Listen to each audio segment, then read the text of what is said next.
Pernahkah Anda mendengar suara ini? Dengungan khas yang memenuhi udara terutama saat musim kemarau tiba.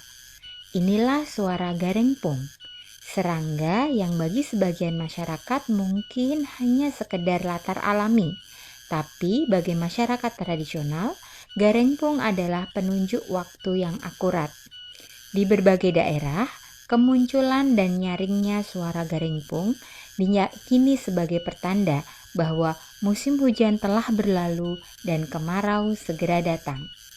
Menariknya, di balik peran tradisionalnya sebagai alarm alam, garengpung juga memiliki siklus hidup yang unik dan jarang diketahui. Lalu, bagaimana sebenarnya hubungan garengpung dengan perubahan musim? Dan apa yang bisa kita pelajari dari keberadaannya? Mari kita eksplorasi lebih jauh dalam etnovlog kali ini. Selamat pagi, Bapak. Selamat pagi. Perkenalkan saya Erna dari UNES. Mungkin perkenalan dulu dari Bapak untuk asmanipun kalih niki alamate griyonipun pundi ngoten. Nah, saya Priyadi, Blanggon Blansiran Karanganyar Klaten. Nggih. Bapak bertani Pak nggih di sini nggih Pak. Bertani sambil berternak. Bertani sambil beternak. Nah, di sini saya mau bertanya terkait garengpung Pak. Apa di sini masih banyak dijumpai garengpung Pak? Ya masih banyak tapi saat ini belum musim. Oh, belum musim. Biasanya niku musim pun Biasanya musim menjelang kemarau. Oh, menjelang kemarau nggih. Kemudian biasanya di bulan apa Pak? Kalau muncul garengpung itu.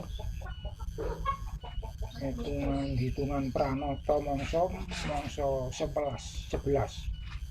Berarti November atau kalau per bulan ya sekitar Agustus. Tapi ini udah lebih dari Agustus nggih Pak nggih, tapi memang belum nggih karena cuacanya beda atau gimana Pak? Kalau masalah cuaca iklim agak berubah sedikit. Oh, berubah dibanding dulu nggih. Nggih. Kalau garengpung itu bentuknya gitu beda Pak sama misalnya kayak serangga yang lain, jangkrik atau belalang gitu beda nggih. Berbeda itu seperti belalang tapi seperti kumbang pokoknya. Ukurannya Ya ukurannya sekitar 5 cm. Besarnya 3 cm. Untuk hidupnya garengpung biasanya tang pundi nggih? Hidupnya biasanya Di sawah. Di pohon-pohon di sawah nggih. Kalau Bapak sendiri ketika bertani gitu pernah ndak memanfaatkan misalnya garengpung sebagai penanda musim atau enggak gitu?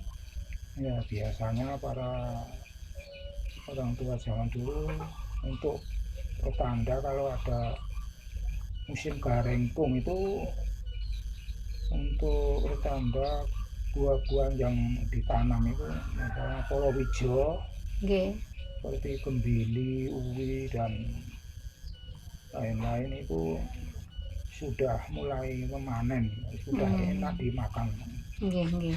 Terus dipanen kemudian diganti dengan padi ngoten atau pripun? Ya itu tanaman kebun biasanya. Berarti sebagai penanda bahwa siap panen untuk tanaman palawija nggih. Biasanya dikatakan musim mareng. Oh, musim mareng. Nggih. Kemudian kalau saat ini kan sudah berubah cuacanya nggih. Kalau dulu mungkin bisa dititeni ngoten nggih Pak nggih. Nah, ini udah berubah itu berarti sudah tidak menggunakan fenomena garengpung lagi nggih. Kalau di desa masih ada. Oh, masih nggih. Masih meskipun berubah sudah nggak ikut penanggalan biasa nggih. Cuma bergeser iklan biasa mangsonya itu. Kalau menurut Bapak kira-kira kenapa Pak kok bergeser itu kok nggak kayak dulu lagi gitu? Supaya perubahan iklim ini kan alamnya kan sudah Lain ya. lain itu. Ini udah. Eh, Kemudian kalau misalnya saat ini di daerah sini pernah enggak Pak mendengar penjelasan ilmiah terkait garengpung, misalnya kenapa toh kok garengpung itu berbunyi hanya pada saat mau musim kemarau gitu, pernah ada yang memberikan pengetahuan tentang itu ngoten apa mboten Pak? Ya, memang itu sudah menurut iklimnya. Kalau saat ini kan hidupnya kalau di tanah itu kan seperti uret itu loh. Itu musimnya, tergantung musimnya karena faktor alam. Faktor alam Ya, nggih. kalau sudah musim kemarau kan sudah menetas itu, berganti. Ketika sudah menetas terus naik Ya. keluar dari tanah gitu nggih. Kalau Bapak tahu garengpung itu dari mana Pak awalnya? Kok bisa nanti nek misalnya ini udah musim panen misalnya itu. Ya, Seperti itu faktor keturunan dari nenek moyang. Nggih, nggih, nggih. Nggih. Jadi kan tadi seperti yang Bapak jelaskan tadi kan garengpung itu awalnya di tanah, kemudian karena alam perubahan naik ke atas sudah menetas begitu. Nah, itu nanti kalau misalnya peristiwa itu diangkat sebagai pembelajaran untuk anak-anak SMP atau mungkin SMA begitu, kira-kira bagaimana nih Pak menurut Bapak? Jadi mengambil lingkungan sekitar untuk pembelajaran begitu. Ya, itu bagus itu di ilmu, kalau di sekolah ilmu biologi ya. Nggih. Itu bisa diambil contohnya, telurnya bagaimana, Nggih. jadiannya. Saya pernah mencangkul itu ada uret-uret itu, terus akhirnya jadi garengpung. Nggih, nggih, nggih. Kalau garengpung itu sendiri sebenarnya mengganggu ndak toh Pak? Kalau ndak mengganggu, suaranya misalnya terlalu bising suaranya atau malah anak-anak suka.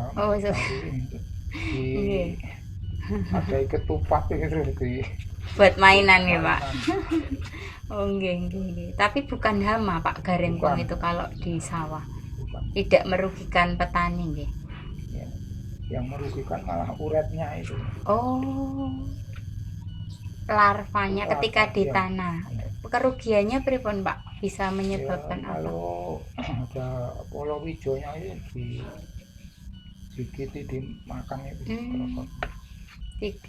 Jadinya nanti hasil panennya pripun berpengaruhnya? Ya, cuma sedikit tapi.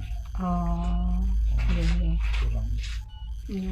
Kalau menurut Bapak sendiri misalnya dulu sama sekarang itu kan garengpung kan bisa dilihat didengar dari suaranya gitu. Nah, itu kira-kira banyak dulu atau sekarang untuk populasinya, untuk banyaknya garengpung? Kalau di desa banyak dulu, tapi berhubung yang ada cuma di desa. Kalau mungkin dulu kelihatan suaranya rame gitu nggih, sekarang ada tapi nggak serame dulu ngoten nggih. Itu sejenis apa itu cenggeret. Cenggeret, tapi bukan hama ya Pak ya? Bukan hama. Nggih, tidak merugikan nggih. Garengpung warnanya kan hitam, Nggih. cenggeret hijau. Beda toh Pak? Beda, agak kecil. Tapi suaranya hanya berapa jam, mulai maghrib sampai isya itu juga. Itu yang cenggeret apa yang garengpung? Yang cenggeret itu. Yang cenggeret. Beda, tapi sama-sama mengeluarkan suara. Sama-sama. Nggih. Suaranya beda, agak beda.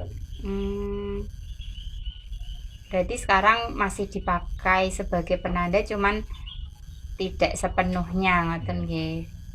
Nggih. Nggih, sampun Bapak, matur suwun sangat untuk informasinya. Ya, semoga ini nanti bisa dijadikan pembelajaran untuk siswa begitu ya. Jadi tahu tidak hanya sebatas teori, tetapi juga bagaimana aplikasinya di masyarakat. Matur suwun Bapak Riyadi. Assalamualaikum warahmatullahi wabarakatuh.